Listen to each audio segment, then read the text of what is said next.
Hello everyone, myself Sabiha Sultana. Welcome to my channel SS Online Classes. From today, I am going to start NCERT Social Science for 7th standard. So the very first chapter of Social Science is the history, that is Vijayanagara Empire. So here, about Vijayanagara Empire, I wanted to give a little introduction. The expedition, which started during 13th century by Delhi Sultan, that is Alauddin Khilji, over South India, continued till 14th century also.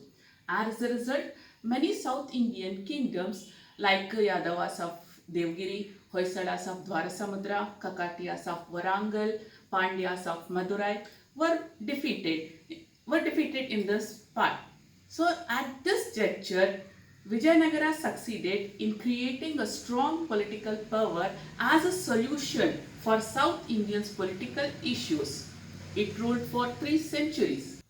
In this lesson, we will learn about the contribution of the kings to political, social, economical, art, architecture, literature, sculpture, and many more.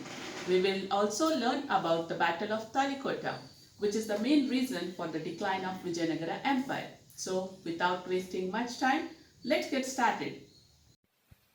Chapter 1, Vijayanagara Empire. Content of this chapter. In this chapter, we are going to learn about the dynasties which ruled Vijayanagara Empire. Next, contribution of the kings in the fields of political, social, economical, literary, art and sculpture. Later, we learn about the Battle of Rakasa Tangadi, which is also famous as Battle of Talikote, which is the main reason for the decline of Vijayanagara Empire. And last, we are going to discuss the effects of this battle. So let's start with. Vijayanagara Empire was founded in 1336 CE on the southern bank of Tungabhadra river by the sons of Sangama, that is Harihara and Bukkaraya. Hampi of Ballari districts was their capital, and their national emblem was boar, which is also called as Varaha. During 1336 to 1646 CE, Vijayanagara Empire was ruled by 4 dynasties, that is Sangama Dynasty, which ruled from 1336 to 1485, Saluva Dynasty, it ruled from 1485 to 1505, Tuluva Dynasty, it ruled from 1505 to 1567, and the last, that is Aravidu Dynasty, ruled from 1570 to 1646. First, we will learn about Sangama Dynasty. Harihara was the first king of this dynasty. He took control over the regions of Tungabhadra river. He extended his empire to Konkan, coastal region of the west, to Nellore and Kadapa of east, to the river Krishna of the north and river Kaveri of the south. Like this, he laid a strong foundation for his empire. Later, Bukkaraya, brother of Harihara, took over power after his death because Harihara had no son. During his rule, his son Kampana expanded the empire by defeating the Sultan of Madurai. This was explained in the book called Madhura Vijayam, which was written by Kampana's queen Ganga Devi. Bukkaraya captured Penukonda by defeating Reddis of Kondavidu and included it to Vijayanagara Empire.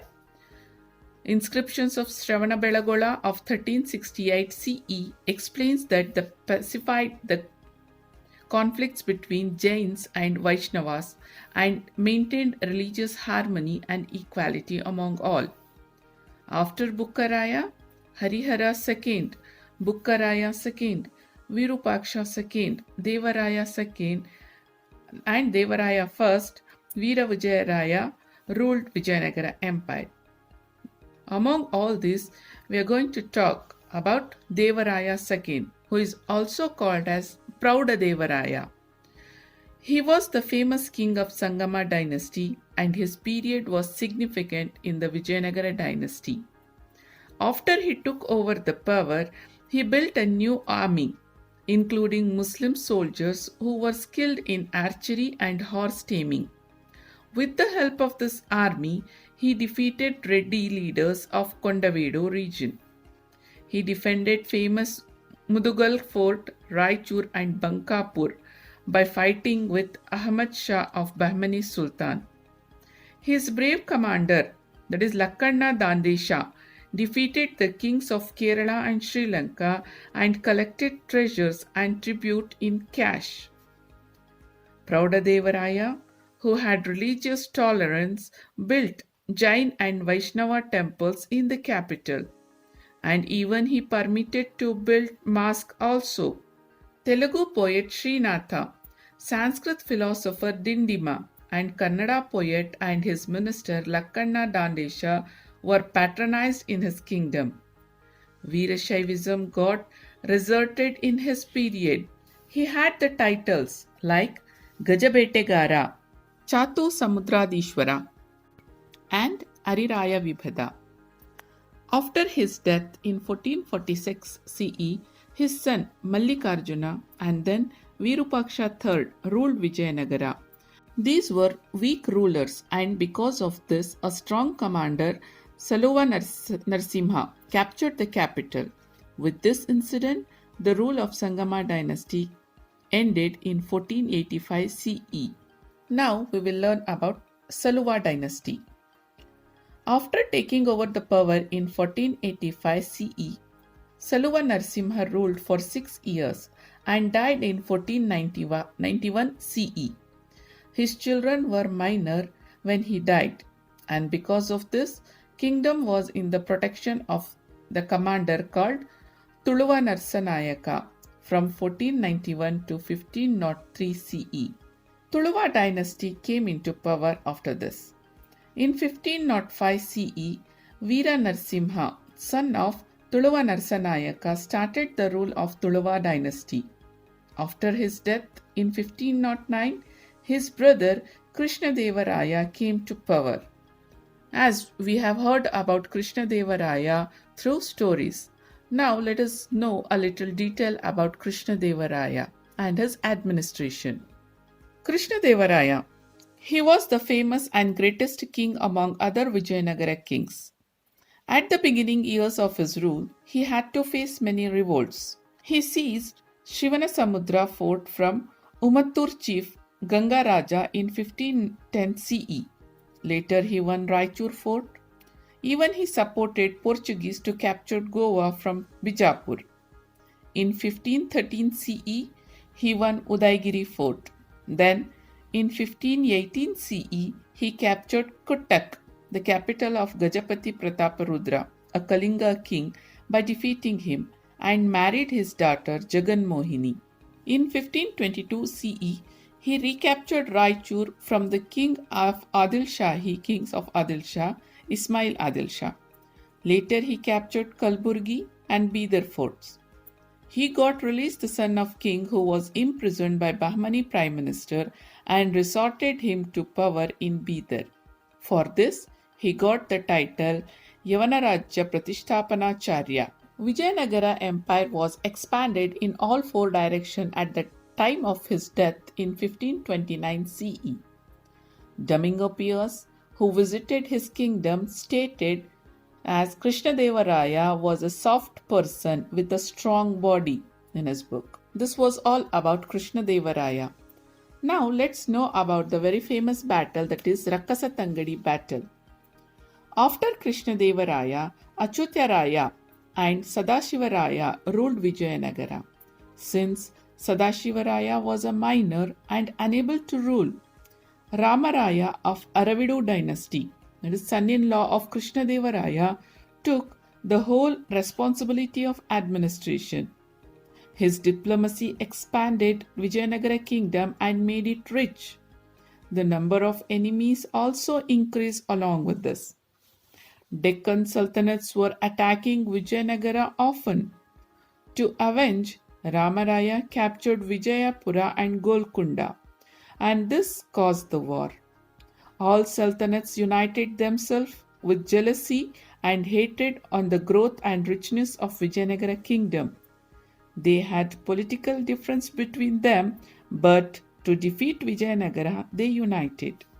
On 23rd January of 1565 CE, the Rakasa Tangari War began between the united army of Sultan and the army of Vijayanagara, on the banks of river Krishna. Ramaraya died in the war. Sultanates looted Vijayanagara. Tirumala and Venkata, son of Ramaraya, who escaped from the war, ran away to Penukonda. Later, Aravidu Dynasty started their ruling from 1570 to 1646 CE by making Penukonda, Chandragiri, and later Vellore as their capital. After this war, feudal chiefs of Mysuru, Keladi, Chitradurga, Yalahanka, and Surapura became independent rulers in Karnataka. Now let's know about the cultural contributions of Vijayanagara Empire. Very first, administration. Vijayanagara Empire had strong central administration and it adopted decentralized administrative system. In the administration, there were many ministers to assist the king and leaders of local provinces. For the administration purpose, kingdom was divided into provinces. Again, further, provinces were divided into regions, regions into cities, and cities into villages. King's representatives were managing the provinces and hereditary officers were managing village administration. The king was the supreme judiciary. Regional officers was dispensing justice in provinces. 1/6 of land revenue was collected. It was a major income for the kingdom, and trade tax, professional tax, road tax, fair tax, export tax, and tribute in cash were other source of income to the kingdom. During the reign of Vijayanagara, infantry, cavalry, elephant, and cannon divisions were the prominent. Arabian horses were the center of attraction in the Vijayanagara kingdom. Now let's see what is the social status during Vijayanagara rule. During Vijayanagara period, child marriage, sati system, and Devdasi system were in practice.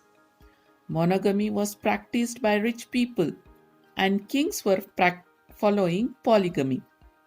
Women were respected. Deepavali and Dasara festivals were celebrated grandly. Dasara festival was celebrated under the king's patronage. Even today in Karnataka, we celebrate the Dasara festival with pomp and glory. Now let us know about the economic status. Agriculture was the main occupation of the people of Vijayanagara. Rice, maize, sugarcane, and cotton crops were the major crops grown. Kings of Vijayanagara encouraged agriculture through building tanks and wells. They had trade link with other countries. Rice, cotton, cloths, iron, diamonds, sugar, musk, sandal, and spices were exported to the other countries. Likewise, horses, silk cloth, Mukhumal cloth were imported. Vijayanagara was the international business center for diamonds. Cloth weaving was the important industries. Bhatkal, Honnavar, Mangaluru were the important ports. Gold coins were in use. Pictures of gods and goddesses were etched on these coins. Now let's know about the literature during this time. During the reign of Vijayanagara, literature of Sanskrit, Telugu and Kannada developed immensely. Vidyaranya wrote books like Shankara Vijaya and Sarvadarshana Sangraha in Sanskrit. His brother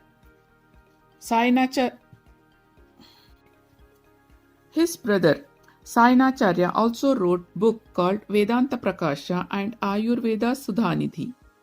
Kings and their family members were also created sufficient literature. Among them, Ganga Devi wrote Madhura Vijayam. Tula Devaraya wrote great drama called Sudhanidhi. Krishna Devaraya wrote Jambavati Kalyana, Madalasa Charitam and Rasamanjari. Kumara Vyasa's Gadugina Bharata, Ratnakara Varni's Bharatesha Vaibhava, Chamarasa's Prabhulinga Leele were significant literary work in Kannada. Lakkana's Shivatattva Chintamani, Bhima poets, Basava Purana were the contribution to Veerashaiva literature.